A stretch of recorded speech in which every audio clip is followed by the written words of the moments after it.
Assalamualaikum warahmatullahi wabarakatuh. Perkenalkan, nama saya Norma Anita, NPM 201111000120 dari Prodi PGNI di Universitas Islam Negeri Raden Intan Lampung. Di sini saya akan menjelaskan tentang wujud akulturasi kebudayaan di Indonesia. Apa itu akulturasi? Ya, akulturasi merupakan suatu kebudayaan yang masuk pada kebudayaan tertentu yang menyebabkan terlahirnya kebudayaan baru tanpa menghilangkan budaya asli dari kebudayaan tersebut. Di sini saya akan menjelaskan ada 5 hal yang terpengaruh akibat masuknya kebudayaan Islam ke Indonesia. Yang pertama itu seni bangunan, kedua seni budaya, ketiga seni sastra, dan yang keempat ada sistem kalender. Setelah itu yang terakhir ada tradisi dan upacara. Oke, yang pertama yaitu seni bangunan. Seni bangunan yang menunjukkan akulturasi dari agama Islam, yaitu yang pertama masjid dan makam. Kedua, kebudayaan tersebut menunjukkan akulturasi dari kebudayaan sebelumnya, yaitu kebudayaan setempat, yaitu kebudayaan Hindu-Buddha. Dan yang kedua itu ada seni budaya. Seni budaya ini yaitu seni tari. Tari yang mendapatkan pengaruh dari agama Islam. Contoh tari yang terpengaruh oleh agama Islam yaitu tari debus, tari zapin, dan tari saudeti. Tari debus ini berasal dari Banten, dan tari zapin ini sangat terpengaruh oleh agama Islam, terutama yaitu di daerah Arab dan India. Dan yang terakhir itu tari saudeti. Tari saudeti ini berasal dari provinsi Aceh. Dan yang ketiga ini ada seni sastra. Seni sastra di sini sudah terlihat dari tulisan yang berupa aksara dan sudah terlihat dari tulisan atau aksara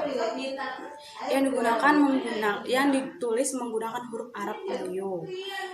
Dan bentuk-bentuk sastra tersebut antara lain hikayat.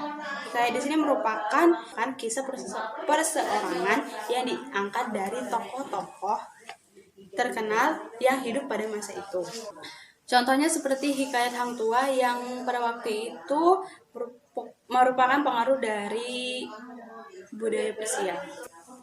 Dan yang kedua itu ada babat. Babat di sini merupakan suatu karya sastra yang hidup di dalam masyarakat tradisional yang ada di Indonesia, terutama di lingkungan Jawa. Salah satu contohnya yaitu babat Tanah Jawi. Dan yang terakhir ini ada suluk. Suluk ini merupakan kitab-kitab suci yang berisi ajaran tasawuf. Contoh suluk antara lain yaitu suluk Sukarsa yang berisi tentang Ki Sukarsa yang sedang mencari ilmu sejati untuk mendapatkan kesempurnaan hidup. Selain seni sastra, di sini juga ada sistem kalender yang terpengaruh oleh masuknya agama Islam di Indonesia. Pada masa Hindu-Buddha digunakan sistem kalender dengan tahun Saka, sedangkan setelah masuknya Islam ke Indonesia digunakan tahun Hijriah yang dimulai dari bulan Muharram dan diakhiri bulan Zulhijjah. Dan yang terakhir, pengaruh Islam masuk ke Indonesia yaitu tradisi dan upacara, atau yang kelima. Tradisi dan upacara di sini dimaksud adalah tradisi ziarah dan tradisi upacara. Tradisi ziarah ini merupakan suatu kebiasaan umat Islam untuk mengunjungi makam-makam orang-orang tertentu yang dimakamkan di halaman masjid. Selain tradisi ziarah, ada juga tradisi upacara.